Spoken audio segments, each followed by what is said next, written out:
जय हिंद सर। जय हिंद। अभी कहाँ पे है सचिन पोस्टेड तुम लोग? अभी सर ट्रेनिंग में सर तमिलनाडु में रिपोर्टिंग तो होगा नहीं। अच्छा तिरपन अच्छा बटालियन में है आंध्र प्रदेश में रिपोर्टिंग। ट्रेनिंग खत्म होगा उसके बाद। अच्छा अच्छा। अभी तमिलनाडु में ट्रेनिंग चल रहा है सर। अच्छा तुम लोग का तो 1200 बंदा का ट्रेनिंग। आईटीबीपी में तुम्हारा हुआ था ना? ये सर। अच्छा अच्छा। कितना जो है अभी एसएससी जीडी का फिर से वैकेंसी आया, तुम लोग को पता होगा कि नहीं? तो देखें इस बार तो सीएसएफ में सीट भी ज्यादा दिए हैं। पिछले बार सीएसएफ में पिछले सीट बार कम था। सीआईएसएफ में तुम लोग के समय में सीआईएसएफ में कुछ जो सीटें कम थी, इस बार ज़्यादा है। ये सर। सब्जेक्ट से जैसा हिंदी आप था बोले कि तो सही इंग्लिश था? करना सर। पहले तो अच्छा अच्छा। हम हिंदी रखे थे सर। हम इंग्लिश में ही पढ़े थे लेकिन हिंदी रख लिए। अच्छा हम अच्छा। हिंदी करके मातृभाषा हिंदी था तो अच्छा, नाम दिए थे हिंदी और हम। इंग्लिश रखने में क्या बताओ क्या? तुम तो इंग्लिश मीडियम से 10th भी पढ़ा था, 12th भी पढ़ा था, लेकिन फिर भी हिंदी क्यों रख? हिंदी अपना लैंग्वेज था। उसके बाद सब कोई भी एक इजाज पढ़ा नहीं है फिर भी हिंदी जानता है। अब इंग्लिश में क्या है कि उतना भले इंग्लिश मीडियम पढ़े हैं लेकिन हिंदी इतना फ्लुएंट था उतना इंग्लिश थोड़े था। तो अपना ही लैंग्वेज था। ज्यादा मेहनत नहीं करना पड़ता है हिंदी में। हाँ, और जैसे कि इंग्लिश में तुम क्या लोग है को कि बताए सब भी कोई थे, से जब बैच स्टार्ट तुम लोग का हो रहा था, हम बताए भी थे कि इंग्लिश से ज़्यादा स्कोरिंग सब्जेक्ट हिंदी होता है, खास करके जीडी के लिए। और तुम लोग को उस बात को फॉलो किया था। Yes sir. Yes sir. चलो अच्छा, बताओ तुम्हारा अपना जो पोस्ट है आईटीबीपी में, जो बच्चा पोस्ट प्रेफरेंस डालना चाहता है तो सबसे बेस्ट प्रेफरेंस क्या रहेगा? आईटीबीपी रहेगा कि सीआईएसएफ रहेगा? और देखिए सीआईएसएफ भी बढ़िया है और आईटी भी है तो मेरे लिए तो आईटी भी बहुत बढ़िया है। हम्म। काहे कि जब जॉब के मार्केट ट्रेनिंग जब आता है ना तो आईटी में उतना कोई काम रहता ही नहीं। जैसे तो बताते हैं हम लोग को सर लोग जी कि हाँ। आईटी में मुझे ट्रेनिंग में टाइम नहीं मिलता है। तो लेकिन ट्रेनिंग के बाद जो है जो पोस्टिंग मुझे बताती है तो ट्रेनिंग के बाद बहुत टाइम मिलता है। आईटी में टाइम बहुत मिलता है अपना पढ़ने लिखने के लिए। जैसे कि सियासत में मिलता है लेकिन आईटी में बहुत बहुत ज्यादा टाइम मिलता है सर लोग बताते हैं। और जिस हिसाब से हम देखते हैं तो आईटी में ज्यादा बढ़िया लगता है। और आईटी में तो भी ऐसा कुछ इलाका होता ही नहीं। हाँ, हिंदू नहीं, से बहुत सपोर्ट सारे रहता बच्चे का हूँ। होता है ना कि उसको सोचता है कि एसएससी जीडी का फॉर्म भरे कि नहीं भरे, जीडी का जॉब ही उसको बहुत खराब लगता है शुरुआत में। जिसको जिसको देश सेवा का जुनून नहीं रहता है, बहुत सारे बच्चे को तो रहता है।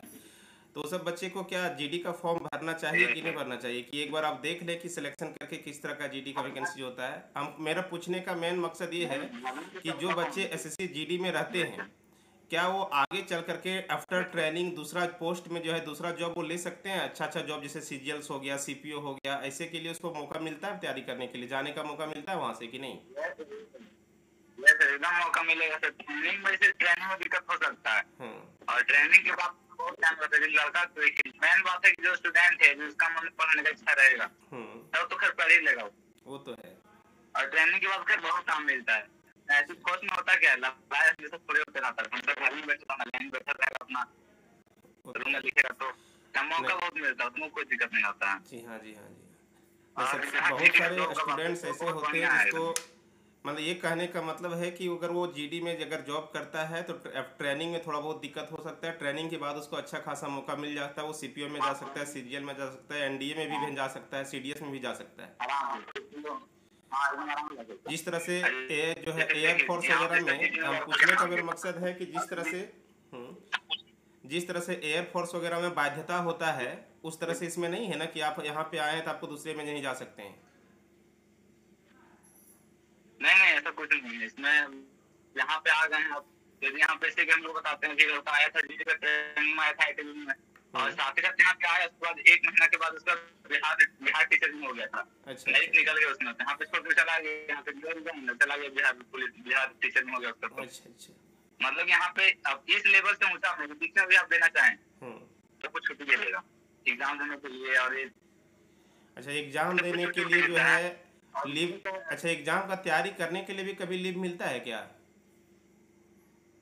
नहीं तैयारी करने के लिए लीव नहीं मिलता है। उसके लिए क्या है कि यदि आप ये करना चाहेंगे हम्म। कि नो ड्यूटी नो पे, अगर ड्यूटी नहीं करेंगे तो पैसा नहीं देगा। ये चीज शायद हो सकता है लेकिन तैयारी करने का छुट्टी नहीं मिलता इसमें। अच्छा, एग्ज़ाम देने यदि के आप लिए नहीं कभी करेंगे भी छुट्टी ड्यूटी मिलता है? हाँ एग्जाम देने के लिए छुट्टी मिलेगा आपको 2-3 दिन जो अच्छा मतलब अच्छा। होता है वो छुट्टी मिल तो जाएगा। आप अपना तैयारी के बारे में और थोड़ा सा ट्रेनिंग बता से दो कि कैसे कैसे तैयारी किया था तुम, कहाँ कहाँ पे क्लासेस किया था, कैसे कैसे शुरुआत से अपना जैसे जर्नी बता ट्रेनिंग दो। में क्या शुरुआत से क्या है कि सबसे पहले तो हम जीआरपी कैंपस का ही स्टूडेंट हैं। हम्म। सबसे पहले वही पढ़ना मुझसे यारी तो है। सबसे पहले क्या बस एकमात्र कोचिंग मेरी जीआरपी कैंपस ही है सर। आपके पास पढ़वे किए हम और कहीं पढ़ेंगे कहाँ। तो सबसे पहले जब दिए थे एसएससी जीडी वाला हम, तो उस टाइम क्या हुआ कि मेरिट में छट गए थे सर। आप जानते करते हैं छठे क्या मतलब कि। और जब दूसरी बार दिए हैं तो अपना गलती को देखे थे हम कहाँ कहाँ गलती होता है। सबसे पहले उस टाइम ज्यादा फीस नहीं लगाते थे, और इस बार जब नया बार एग्जाम दिए हम तो सर टेस्ट का बात लगा लिए थे। और एक बार क्या है कि एक बार पहले कोर्स कंप्लीट करना है, कहीं से भी कोर्स कंप्लीट कर लिए। एक बार आपके कोर्स कंप्लीट कर ली तो सॉफ्टवेयर बहुत सारा कुछ सीख गए थे, मैथ्स के लिए, रीजनिंग के लिए, हिंदी इंग्लिश पढ़ ही ले रहे थे हम। और फिर जब एक बार कोर्स कंप्लीट करने के बाद फिर क्या है कि इस बार टेस्ट लगाना चाहिए।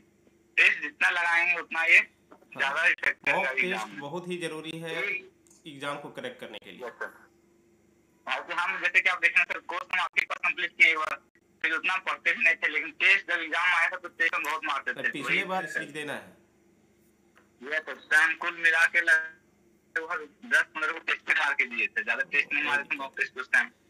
हम कुछ आइडिया उस टाइम का, लेकिन टाइमिंग का आइडिया नहीं लगा पाए थे पिछला बार। जानते थे लेकिन टाइमिंग नहीं बता पाए थे उस टाइम पिछली बार। और इस टाइम क्या था कि हमको टाइमिंग का पता था, तो टेस्ट दिए थे तो हमको टाइमिंग का पता था कि इतना ही टाइमिंग, तो टाइमिंग का दिक्कत नहीं हुआ। तो अच्छा इसमें ये बताओ तुम लोग को सैलरी के बारे में कुछ बताया गया है कि बहुत सारे बच्चे कहते हैं कि अगर हम एसएससी जीडी का फॉर्म निकालते हैं पैसा बहुत कम मिलता है, ऐसा मिलता है कुछ। आप लोग को कुछ ऐसा अनुभव वगैरह है कि कुछ बताया गया है अभी? हाँ बताया गया। इसमें पैसा की बात देखिए, 10th लेवल का जॉब में यदि ट्रेनिंग में 30,000 दे रहा तो कम थोड़ी रहेगा। आफ्टर ट्रेनिंग हमको लगता है कि जहाँ तक हमको लगता है 40-50 तक हमको लगता है चला जाता होगा। ट्रेनिंग के बाद देखिए 40-50 राउंड देगा। इसमें क्या होता है कि एरिया वाइज देता है, जैसा आपका एरिया रहा उसका पैसा देगा। और मिनिमम कितना भी देगा तो 45 से 40 नहीं देगा। तो पैसा 10th लेवल की जॉब दे रहा है कि आपको इतना पैसा देगा, तो इससे वही तो अभी मान लीजिए सीएचएसएल निकालते हैं जी हाँ, उससे वही 40-45 की देगा, नहीं देता होगी। इसका कहने का मतलब है कि बाकी अदर जो भी ग्रुप 10th लेवल का वैकेंसी है उससे बहुत ज्यादा इसमें पैसा है, मतलब दिया जाता है फैसिलिटी। मतलब कि मान ले तो आईटी नहीं देगा ना तो 55-60 तो भी दे देगा। और ज्यादा हार्ड एरिया दे दिया एरिया तो उस हिसाब से 60-70 भी चला जाएगा। एरिया पे इफेक्ट करता है, जैसे एरिया वैसा पैसा।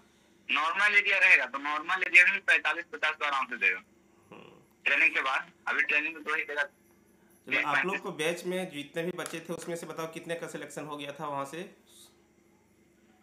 हम लोग का सिलेक्शन सुपर 30 का बैच चलाए थे आप सभी, तो लगभग 20 टाइप का तो सिलेक्शन हो ही गया था, 20+ का सिलेक्शन हो गया था।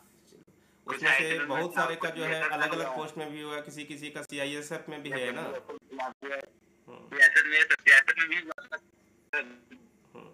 तुम लोग से पहले वाला भी बैच में जो है, तुम लोग से पहले वाला बैच में भी हुआ था शायद, आलोक सब का हुआ था जीडी वगैरह में। आपके यहाँ का जीडी का तो बैच हमेशा सक्सेसफुल ही रहा है सर। हमेशा वहाँ से मतलब कि लगभग बच्चा का हो ही गया है सर जॉइनिंग। अब जो निकाल के निकाल के भी छोड़ देता है। सबसे ज्यादा स्कोरिंग जो है सब्जेक्ट क्या होना चाहिए? 4 सब्जेक्ट जैसे मैथ हो गया, रीजनिंग हो गया, जीएस हो गया और हिंदी हो गया, ये मान करके चलते हैं। तो बताओ मैथ और रीजनिंग में मिनिमम स्कोर क्या होना चाहिए अगर सिलेक्शन चाहता है कोई बच्चा? तो मिनिमम स्कोर क्या? मैथ में सबसे ज्यादा स्कोरिंग सब्जेक्ट है जिसमें सबको क्या है, सबसे ज्यादा मैथ का नंबर कोई लगता है चाहे तो 40 आउट ऑफ 40 उठा सकता है। जैसे कि हम क्या किए तो एक क्वेश्चन छोड़ दिए थे, क्वेश्चन अधूरा पढ़ वहाँ गए तो टाइमिंग के लिए क्वेश्चन हाफ पढ़ रहे थे, तो क्वेश्चन कुछ और दे रहे थे, सोल्यूशन कुछ और आ रहा था, वहाँ तो कुछ और था। सबसे ज्यादा स्कोर सब्जेक्ट तो मैथ ही है सर। और जो रहा बात जीके जीएस का, तो यदि इसमें से 20 क्वेश्चन भी 10-15 भी कर लेते तो वो बहुत बढ़िया माना जाता है। और हिंदी में स्कोरिंग क्या 15 से प्लस कर सकता है स्टूडेंट? 15 से प्लस हिंदी में आसानी से? हाँ आराम से कर सकता है 15+। आसानी से 15+। यानी कि कहने का मतलब है कि अगर मैथ और रीजनिंग में मिनिमम 35, जीएस में मिनिमम 10 से 15 के बीच में और हिंदी में 15+ करे तो सिलेक्शन हो सकता है। यस सर आराम से। यदि कोई लड़का मैथ पढ़ा है जैसे आपका जो आपका स्टूडेंट है सर, जो मैथ आपसे बढ़िया ध्यान से पढ़ा है सर, तो मैं 18 क्वेश्चन तो आराम से कर लेगा। अच्छा बताओ, यही बात है वो पढ़ने में जो हम मैथ्स आप लोग को बताए थे, मैथ्स और रीजनिंग में जो बताए थे, वो क्या एग्जाम में क्वेश्चन मिला था उसे कि नहीं? सर हमको तो डायरेक्ट तो क्वेश्चन मिल गया था सर। क्वेश्चन बहुत सारा भी आता था सर, बाकी से ट्रिक तो सारा वही अप्लाई करना ही था। जो क्वेश्चन का तरीका होता, पूछने का तरीका भी वही था, जैसा आप बताए थे वही तरीका से क्वेश्चन एग्जाम में आया था। तो इसलिए एग्जाम में हम 20 में से 18 क्वेश्चन किए थे और बताएं कि ये क्वेश्चन जो हम क्वेश्चन हाफ ऑफ पढ़ रहे थे वो हो गया था। मैंने इसमें करे किए थे क्वेश्चन वाली बात, कि क्वेश्चन हाफ पढ़ रहे थे, सॉल्यूशन कुछ और आ रहा था, ये सब हो रहा था। यदि हम क्वेश्चन पूरा पढ़े होते तो 20 में 20 किया, आप जानते ही सर मैथ कैसा है सर, आपके पास पढ़े। चलिए ठीक है, बहुत बहुत धन्यवाद आपको। सर सबको मिलेंगे सर, छुट्टी मिलेगा 6 महीने बाद 15 दिन का, हम आएंगे सर, सबके साथ में जाएंगे आपके पास सर। ठीक है, चलो थैंक यू। ठीक है सर, जय हिंद। जय हिंद, जय हिंद।